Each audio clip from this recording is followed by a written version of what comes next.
So I guess I have a reason why I have a connection to France, like the French connection, is that I grew up in a household, I had both of my parents. My mother was incapacitated when I was 3, so she couldn't really communicate, but my father used French expressions all the time, and I really don't know why. I guess he took French in college or something, maybe. But he would say stuff like après vous, which means after you, you know?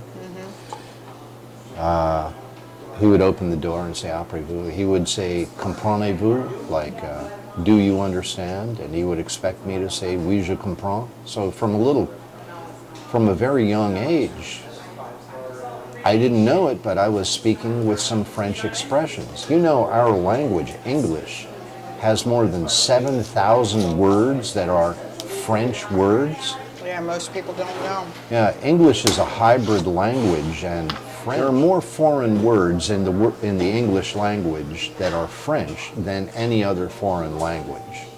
Restaurant, there's a lot of. Oh yeah. A lot of those. I mean, there are so many words; it's unbelievable. Everyday words that we don't realize. Right. Chauffeur, restaurant, cigarette, whatever. Anyway, getting back to my childhood, my dad would use those French expressions. My mother couldn't really communicate, but my oldest sister is 11 years older than me, and when she was in college, she was studying to be a high school teacher, and she was going to be a high school French and English teacher, and eventually did become a high school French and English teacher. And she was 11 years older than me. When she was in college, she was using me as a guinea pig and speaking French with me, teaching me how to speak French.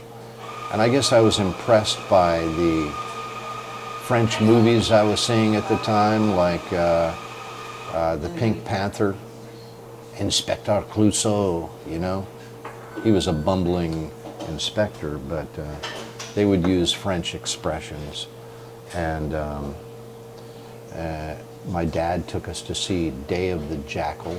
It was a story about the assassination attempt on French President Charles de Gaulle, and that was really interesting to me. And I guess there were other shows and movies and stuff at the time. I remember one old movie, Gigot, or Gigot, I think it was Gigot, with Jackie Gleason, where he lived in the basement of a house, or the basement of a building in some little French town, and he was a deaf mute, and I guess he got in trouble with the law. He was stealing stuff, and he started harboring a prostitute, not because he was using the services of a prostitute, but he was helping her. She had a small child, and he wanted this lady and her small child to have a place to stay, so he let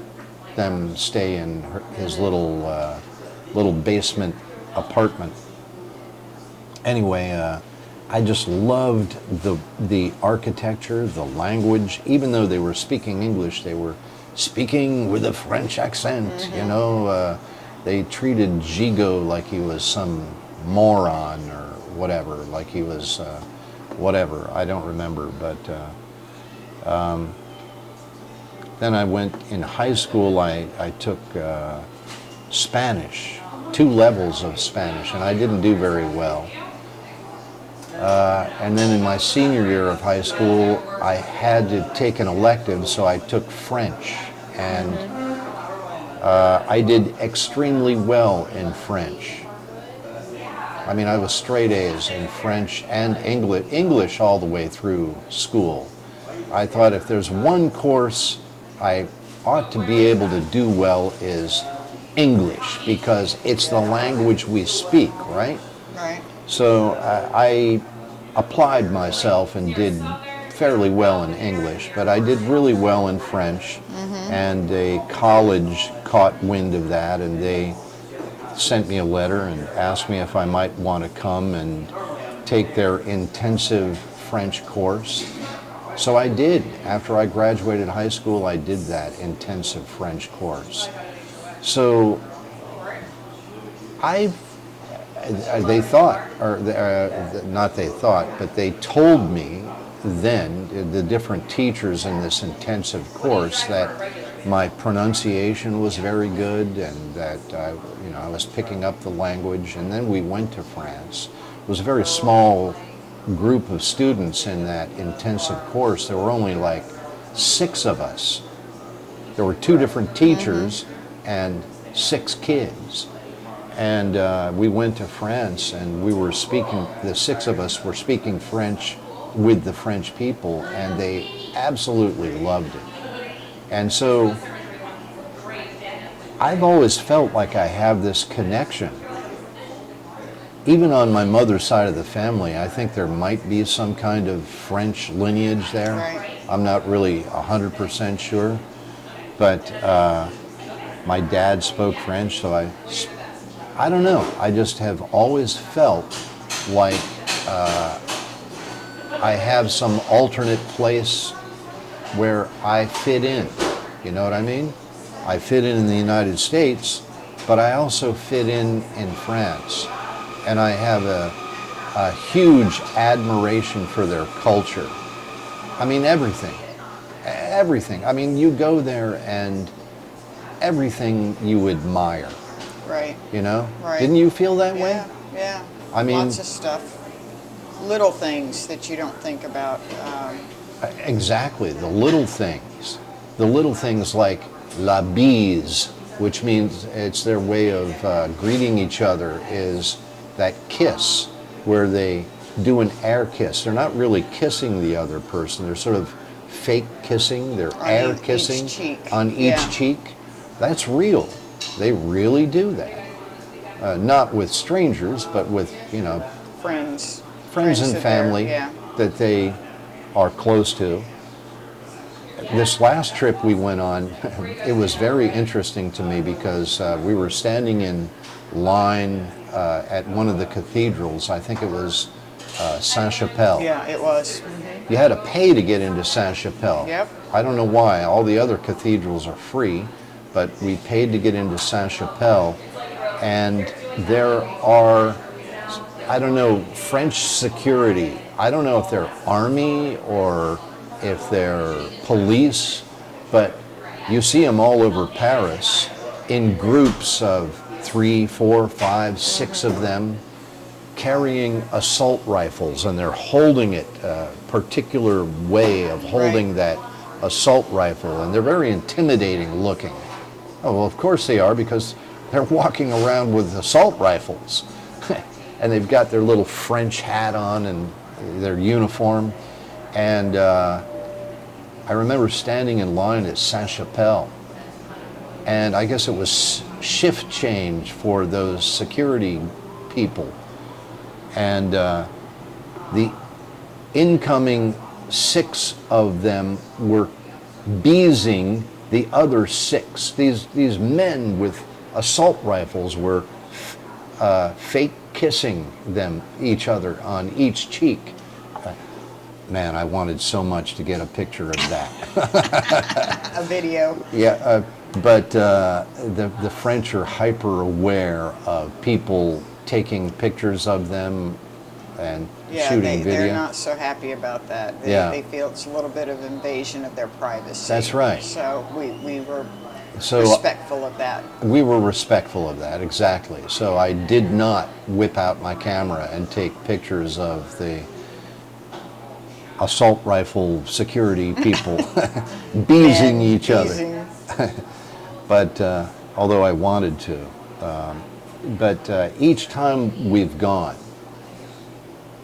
it's just like we are in another country with another culture. And I just love the culture. They don't work 40, 50, 60 hours a week so that they can come home and crash. watch TV, eat dinner, and fall asleep, then get up in the next day and do the same thing. And we here in this country have a way of looking at each other like, what do you do in life, and how much do you earn in life? You know what I mean? Right. Like, oh, he's a doctor, he earns lots of money, and Right. oh, he has a good job. You know what I mean? Over there, it's not the same. They enjoy life. Life is about living life, and your job doesn't define you in France. Even though they have a great educational system, people are highly educated there, and they are doing really high-level things, a lot of them. They enjoy their life, their lives. They're out enjoying life. That's all I can say. They have lower cases of cancer and all sorts of other things than we do as well, and I believe that's because they lead such a low-stress life. That's my opinion, because a lot of them smoke. Oh, yeah. So it's amazing to me that that many people smoke, but yet they have lower cases of cancer than we do. Sure. So, And their food system has so much more natural stuff. They Right. don't have the chemicals Right. and the, I don't know, preservatives, and the hormones and all that we do. Exactly. So, They're very careful about that, and that country protects their people. right. They protect their economy. Their They laws. protect their language. Right, their laws are stricter for food and whatnot. You can't call yourself a patisserie, which is like a bakery to us, unless it's baked fresh that day. You can't keep it overnight and call yourself a patisserie. I mean, they're No. very strict about those things. Well, yeah, I think they've become more relaxed on that law. There are some that not every place is fantastic. No, it's not, but most are. Oh yeah, most are. Most oh, are. yeah. Yeah, I mean, you go around that city and go in the restaurants and the patisseries and boulangeries and what are the other ones? I don't know. Bouillon. Bouillon. Oh, And so it's just good. like, wow. Right. The food is so much more natural. I just love the culture, Me too. you know? And the architecture is so beautiful. A lot of the people were beautiful Oh yeah. and in good shape, you know? I mean, you have to do a lot of walking in that city. It's a big city with 2.5 million residents. It's a big city with a lot of people in it. And on any given day, there are not just thousands of tourists, not just tens of thousands of tourists, there are hundreds of thousands of tourists every single day in that city. So it's a very crowded city, but it's walkable, you know? It's not so huge that you can't get around. It's easy to get around if you can walk. If you were in a wheelchair, not so much. But anyway, I've always felt this connection, like I can live in the United States, and I'm pretty sure if we moved to France, I'm pretty sure that I could learn the language in a year. I wouldn't be high level. I wouldn't be speaking with very sophisticated terminologies and words, but I'd have a basic level of it. Don't you think? Oh yeah. Oh, absolutely. By the time we left each trip, you were understanding more, you were speaking more by the end of each of our trips. Yeah. So it wouldn't take long for you to be able to have a normal conversation. Coming now that we're back in the United States, it's all English, and I mean, everywhere we go, it's nothing but English, so I'm speaking nothing but English. And so my French right now has washed away, it's sort of gone. Yeah, you don't use it, you lose it. But before each of our trips where we've gone, I have brushed up a little bit. And on this last trip, we got to our first hotel. And the first hotel was right next to the train station, Gare Saint-Lazare. And we checked in. We landed in the early morning at Charles de Gaulle Airport. And did we take a train, or we took a taxi this time from the airport to our hotel. I remember we took a taxi. And we got to the hotel. We put our bags in the hotel. It was like 9 in the morning when we put our bags in there, so it was too early to check in. So we had to go somewhere. We went to a cafe for breakfast. It was called Cafe 99 or something, which would be 90, or something. That's 90. And 9 would be 9, 99, that's it. And I remembered the waitress walked up and she just immediately recognized that we were Americans and started speaking English with us with a very heavy French accent. And I asked her in French if it would be okay if I order in French so that I could practice my French, right?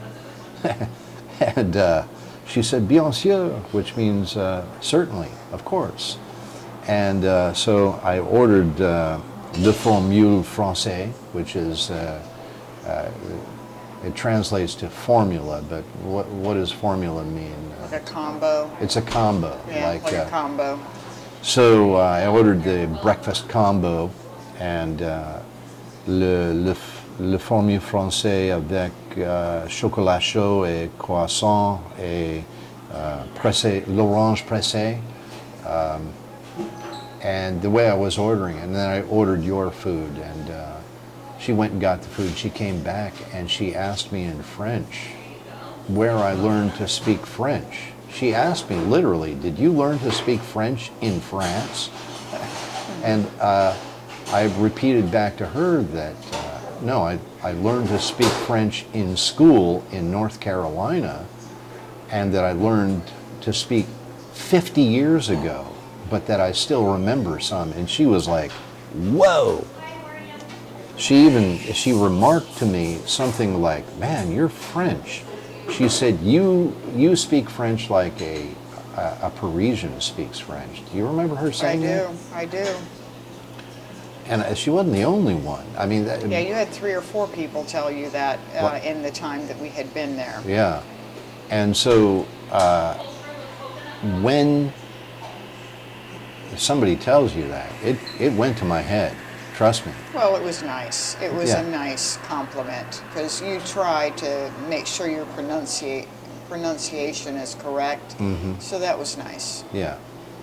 I of course, I can't know all of the street French. The way they really speak French is going to be different than what we learned in school, you know. Nobody says, parlez-vous français? You don't say that. Nobody. If you do say that, they know immediately you're an American that's speaking the kind of French that we were taught 50 years ago or 60 years ago, and their language has evolved. So you would say something more like, est-ce que vous parlez anglais, right? Do you speak English? We said that a lot to them. Yeah.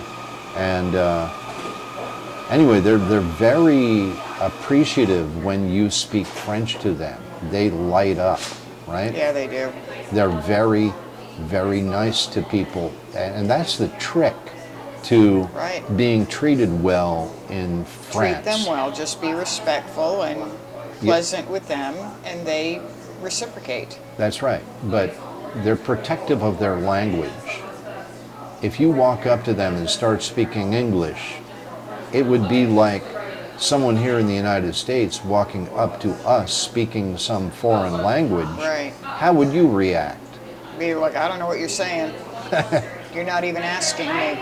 Yeah. You're not even asking me if I speak your language, you're just speaking it. Well, imagine that people do that every single day to you, Yeah, Michelle, yep, I get it. and that they do it 18 times a day, every single day. That's what they deal with. Yep, yep, I They're get dealing with tourists coming from the United States that are just walking up to them speaking English, but they don't like that. They want to preserve I their wouldn't like language. it either. I wouldn't like it either. So when you speak French to them and you're very respectful to them, they light up. That's all I can say. And it's a cultural thing. They demand that even of each other. The French need to walk into a place and say bonjour. Do it the way they do it. Bonjour. Yeah, it's like they're singing it, right? Yeah. When you leave, they say bonne journée. Do that. Can you? Bonjour. Right. It's that's have a nice day, but it's like they're singing it. Yeah. Anyway, as long as you do that, did you think the city was overwhelming? Like, did it overwhelm you with all the numbers of people? It didn't for me, no. No? The metro, the first time in the metro was overwhelming, but other than that, no. No, I didn't. No. And did you feel, we walked a lot. Oh, yeah. How much did we walk? Like, The first trip, yeah. we averaged 7 miles a day. And you know that because your smartwatch is... Yes, it tells you how much. Yeah. Some days more, of course, some days less, thus the average. Yeah. The second trip was between 4 and 5 miles a day. We didn't do quite as much, and we planned it that way on purpose. Right. The second trip, we wanted to have more downtime and slowness, just enjoying things, and also us getting sick towards the end of the trip. Yeah. We were going a little slower. We were both- taking it easy. We got influenza type A, and we Yeah. had ear infections. Yeah. And it hurt. Yeah. My joints were aching. I thought it was arthritis It's kicking the in. cold, that cold, and we are not used Yeah. to that amount of cold. It was in Right. the 30s some days, Yeah. cold and damp, and it felt with the wind like in the 20s, so it was pretty cold. So I'm going to include a lot of the pictures that we shot on both trips in this video. Okay. And I will also include some footage that's stock footage that is royalty-free stock footage. Okay. But I just wanted to say that growing up as a kid, I felt a connection to France. Even my mother, who was incapacitated, when I started learning French from my sister, I would say French words and French expressions to my mother, and somehow she understood what I was saying. Maybe it was just the context of what I was saying to her, Right. but somehow it seemed like she understood the French. My father certainly did. And so I feel like France is an alternate place where it's just a beautiful, beautiful country and a beautiful culture. And I feel like I could actually fit in there. Like I could make it in France, you know? Yeah. It's an amazing thing. If we I had agree. enough money, If we had enough money, we'd live there half the time, and we'd probably come back here half the time. Oh. So we could be with family here and go over there and, I don't know, enjoy All- ourselves, relax. I think we could get a pretty nice place for $3 million. Yeah, just 3 million. And so if we had a spare $3 million on the side, would you want to do that? Oh, absolutely. Really? Absolutely. You were just as impressed with France as I am? Let me put it this way. Yeah, put it this After way. the first trip, Yeah. I considered what it would be like to live there. Yeah. I thought about it. You're right. It's not just that it's beautiful and all that, and the food is so much better, and it's better for you, a healthier way of being and living. But just the relaxed culture and the relaxed way of just the way of life in general is so pleasant and happy and calm Right. that I thought about it. Yeah. But with family and friends here, and also watching some videos about the differences between America and Europe, Yeah. there are some differences that aren't so great. I mean, Yeah. and everywhere has its good and bad, Yeah. certainly. When you're But- when you're eating outside in the on le terrasse of those cafes, you're eating outside. People are smoking. Yeah, that was my number one complaint, Yeah. if I had one, was that so many people smoke, Mm-hmm. and it's a normal thing for them. I forget what percentage they said of people smoke there, Right. but it's a lot. Yeah. Much more common there than here. Yeah. And so you're subjected to sitting, if you're sitting outside, which a lot of people enjoy, and we did too, Yeah. you're smelling that, and I didn't love that. That would be my one thing that I really didn't like. But there's other differences. They have True. a lot of protest when they disagree with politics or Yeah. this or that. With us, we have different things about politics, but we don't necessarily have as many protests as So when they do. have the protests, a lot of times the subway, the metro, It's closed, Closes or down. whatever. Yeah. So there's a lot of little things. We Yep. order things on Amazon. We get them in a day or two. Whereas there, you may order something, not get a tracking number. You might get your item in 2 weeks. You right. might not. There's a lot of little things like that. So after researching some of the differences, I don't know if it would be so easy to adjust. yeah, a lot of the things about their culture is they're protective of their culture. Yes, yes. They're very protective of their language. They're very protective of how things are. They don't really want Amazon to take Right. over all their brick and mortar businesses. Right, they want those family Right. businesses to thrive Right. for a reason, and they're there for the tourist and so forth. And so all of that being said, there's good and bad everywhere. True. And we did speak to a couple of Parisians that have said to us, one guy was an artist that we bought a little painting from. Oh yeah. Did you talk to him? I did. Yeah. We did.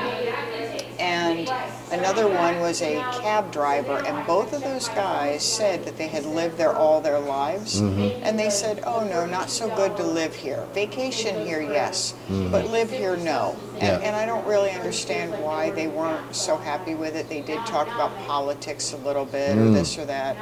But that all being said, at least for now, Yeah. we are just going to love visiting there Yeah. as much as we can, because we do love it. We'll go back. Yeah, but as far as our normal way of life, yeah. for now, this is kind of where we need to be. Our recent trips all started with this United Explorer Mileage Plus card. Let me. It doesn't have numbers on the front, it's on the back. Oh, okay. You're So okay. it started with this card where I was on a plane and the flight attendant was passing out credit card applications, and they gave me 70,000 points or something like To that. sign up. And we started collecting points on that card. And in a short period of time, like within a year and a half or something, we had enough points to fly round trip to Paris. Right. We only paid like $80 each ticket for the taxes and fees. Right. That wasn't covered by the miles. So we went there in late 2022 and we loved it. So then we came back to the United States, started collecting more points on that card. And what did you say we can put on that card? Our auto insurance? You can put the auto insurance, we can put our water bill, anytime we've gotten a car repair or maintenance, anything that we can charge to it, we do. You can't charge another credit card. You can't put your mortgage. You know, there's certain things like that they Because won't allow you. that's a loan you're paying interest Yeah, they on. won't let you charge those kind of things. We can't charge our electric bill. They want, for whatever reason, they want that to come from your bank account or whatever. So what we would do is charge something, and every day or two I would go on there and pay that bill directly. Groceries. Yes, groceries. And eating out, we Walmart. get double points or something, right? That's exactly right. In restaurants. That's exactly right. So, and if you book with a hotel directly, you get double points. If you book your airline ticket like you do for work, it will give you double points. So as soon as we would charge something, I would go on there and pay it directly from our bank account. So there's never any interest. We don't pay any interest, and we never carry a balance, ever. And we just get the benefits from it. You're basically borrowing from Peter to pay Paul, and at the end of all this, we get plane tickets.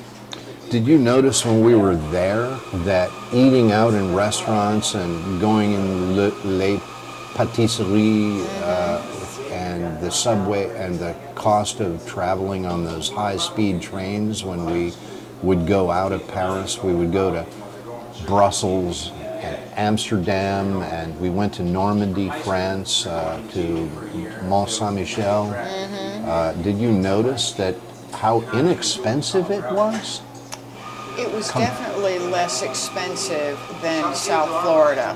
Yeah. I mean, you could get expensive, and there were times we ate at more expensive places. You know, just like here, you could eat at McDonald's, or you could eat at the Ritz. You know, same thing. You have higher and lower, but it was more affordable, really, to eat there and to do things there than here. Just for the record, we never ate at McDonald's in France. No. But what's the cheapest meal we ate there? Ooh,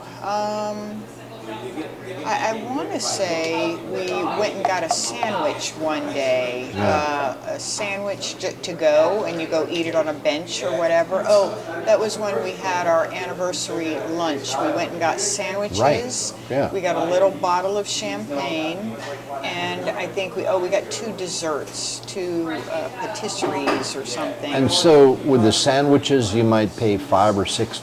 Right, if that. Euros? If that. And that we got a little bottle of champagne. We're not we don't drink very much alcohol. Yeah, but, just so we could each have a glass. Yeah, and that little bottle of champagne was like $5 or $6 of it's called Mum champagne or whatever. Yeah, got that at the grocery store. And so, I mean, it seems like you can eat inexpensively. The hotels, of course, we didn't stay at the Hotel Ritz. No, but we stayed at nice hotels. They were decent. And I want to say, when we stayed at Mont Saint-Michel, that was around $150 a night. And we only stayed one night, but well worth it. Yeah. It was actually a nicer room than I expected. Oh, yeah, it was very nice. And very comfortable. And I want to say Amsterdam was around $150 a night. Yeah. And the La Région, I think, was around a little over $200 a night. Oh, was it? A little over $200 a night. La Région is in a section of Paris called Saint-Germain, which is a very fashionable section. A little bit more hip and trendy, maybe. Hip and trendy. Yeah. I shouldn't say fashionable. It's popular. Yeah. Right. It's not too swanky and it's not too party. It's kind of in between. And people really like the area, and I see why. And when we were staying at Le Région, there's so much stuff that's within walking distance, like Notre Dame Cathedral and Saint-Germain-des-Prés and the restaurants, Les Deux Magots and Café Flore Le Procope. Brasserie Lippe. Le Procope is right down this, and there were that little wine bar where you go down into the cave. cave. It looks like a little cave. It is a cave. It's like it's the old wine cellar from the original architecture. Anyway, we need to shorten this video. So to wrap it up, I just wanted to say that I feel a connection. Like I could easily live here in the United States, and I could easily live in France. Maybe not so easily, but I could assimilate, and it wouldn't take too long. And I think you could too. And you're French, even though you never took French in school, just what you were learning in the time you were there. Tell them how to ask for the check. Check, please. L'addition, s'il vous plaît. And that's the one I really have down. right. And there were some other ones. I mean, right here in Delray Beach, at one point, you recognized the people walking behind us. We were outside, and we were at a high table like we're sitting at here, and you heard some people coming up from behind you speaking French, and you said, "Are they speaking French?" I said, "Yeah," and they're looking for a table, and this is the only table. We were leaving. We were getting We were ready about to to leave. So you said, I said, "Excusez-moi." all right. And as soon as I did, and they were young, they must have been 18, maybe 16. It was a young couple. Oh. And they whipped their head around. They knew immediately somebody speaking French. Right. Because they were looking for somewhere, and I just I couldn't really say much else. I pointed and I said, like, "You want our table?" You want our table. And yeah. they were very appreciative. Yeah. Anyway, so even though you haven't been trained to speak French, you were picking it up. I could notice it, yeah. So I think, even if we moved there, I think even you could learn to speak French to some level Oh, yeah. within a year. I could. Yeah. I'd pick up little things. It may take me a little longer Right. because you had some of the training in college Mm-hmm. when you were younger, and I'm a little older, but I could get it. It would take a little time. So that connection to France and just the fact, I think we should let people know to dispel the myth that French people hate Americans and they're nasty to Americans. Right.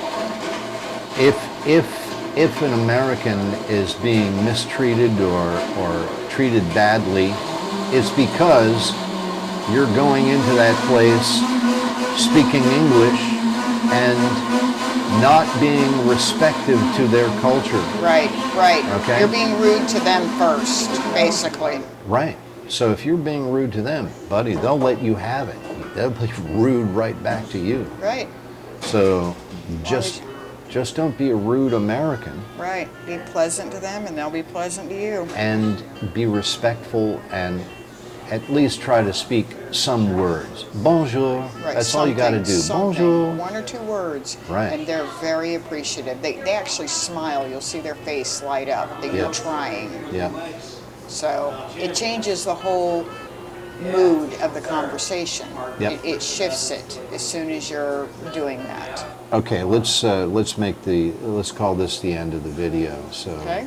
Au revoir. Au revoir. Bonne journée. Bonne journée. And et bonne journée à vous, which means and have a nice day to you. Au revoir.